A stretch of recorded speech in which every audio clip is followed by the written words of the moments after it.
So, Slash, we want to talk about your new single with Myles. It's called The River is Rising. What's it all about? What inspired you to write the song? Well, I mean, the inspiration for the music was just, I was just doing a lot of writing through the pandemic. And at some point we was like, okay, let's make a record. And we started to go into pre-production. And right before pre-production, I wrote this piece of music and I sent it to Myles and put a vocal on it. And when we started pre-production, I said, let's do that new thing. Because it's just, whenever we start pre-production, I make up something new on the spot so that we can just do something that we can jam, as opposed to doing anything we rehearsed or, something we know. We just make up something and go. And it inevitably, it always ends up on the record. So that was basically it. The lyrics are, the lyrics are Myles, and I don't want to put words in his mouth, but I think they're very sort of current social political kind of vibe about sort of the way things have been for a few years. I also saw you and Myles on tour. I think it was 2015. What do you say? Why do you two connect so good? I just think we have a mutual respect for each other. We're both similar personalities, sort of like relatively quiet, laid back guitar players. He just happens to have an amazing voice, He's really easy to work with. Ever since we first met, we just connected, and that's what started this whole thing, and it's what's kept it going for so long. And same with the other guys too. It's a very sort of very cool, very relaxed, very like a universally considerate little organization. We all get along really well, and yeah. So there's also a new album coming. It's called Four. What can you tell our listeners about it? What can we expect? Well, it's coming out in February. There's a lot to be said about the record itself. I mean, I know we don't have a ton of time, but obviously Rivers Rising is the first single off of it, but the whole record doesn't sound like that one song. It's very sort of diverse, but it's definitely a hard rock record. It's very melodic, I guess, a lot of good songs on it. And we recorded it completely live in the studio, including all the lead guitars, all the vocals, or not all the vocals, some of the background vocals were overdubbed, but the main tracks and all the, the leads and all that stuff, we managed to do live with all the amps and everything in one room, which is something that nobody does anymore. And something I've been striving to do if I could just find a producer that would do it. And Dave Cobb was that guy. So he produced the record, which is different than the last three records.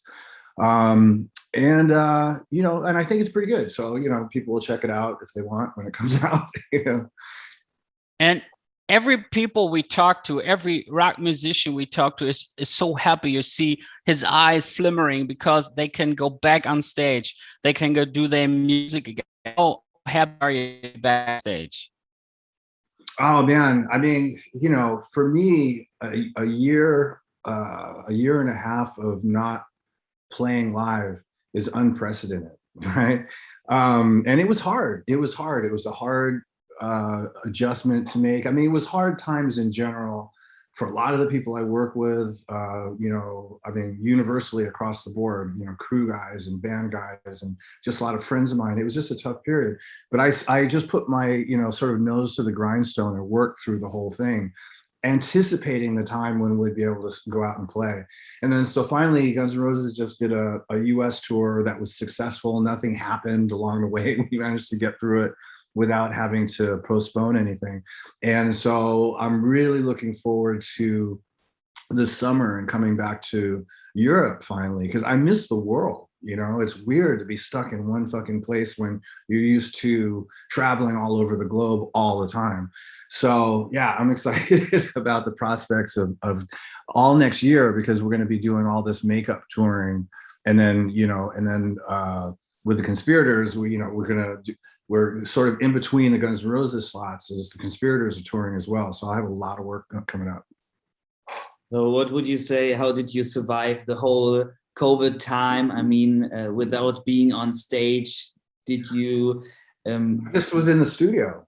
I did I did a bunch of gun stuff that's starting to come out, and then wrote all the material for the next Conspirators record, and then demoed up all the material for this record. The majority of it was written during the Living the Dream tour, because that's how we normally work. We write on tour and then record when we get off the road, and then go back on the road, write the next record on the road, and then come off and record. Anyway, so a lot of the material was already written, more or less. It was, like the ideas were all there. So I just demoed up all those songs, plus I wrote a whole slew of new stuff, some of which, a couple of the songs are on the new record, but most are on 4, but most of it's going to be on the next record. And then I did a lot of other sessions as well. Some stuff that has yet to come out, and then some stuff that, like I did something with Tom Morello that came out. I worked with Duff on some other stuff. So I was always working, and that's how I got through it, that, and I get along really, really well with my significant other, because I could see if being with the wrong person during the pandemic could be dangerous. That's right. So you say there's lots stuff more to come in the future. Can you give us a little bigger peek on it? What we can expect from the next month? For the next month, it's gonna like November and December. I think we're gonna put out another song between now and maybe 1 or 2 songs between now and when the record comes out in February. Then we're doing a US tour February and March, but we won't be making it over to Europe probably until January or February of 2023, because I've got a lot of gun stuff to make up from 2020 is going to happen during 2022. So that's basically, how it goes for right now. I'm so curious about all the stuff going on in the background. I see a lot of dinosaurs. What's it all about? Is it a kind of hobby of yours? Yeah, well, this is my office, and it's just sort of like where all I keep a lot of my monster toys and dinosaur stuff. I have 2 offices, this one and one in my studio, and they're both jammed to the hilt with toys. Nice. Yeah. So we're doing the morning show in our radio station, and our rock buddies out there that wants to get to know you better. Do you have some morning routines? Some things you do every morning? Something you eat like every morning? No.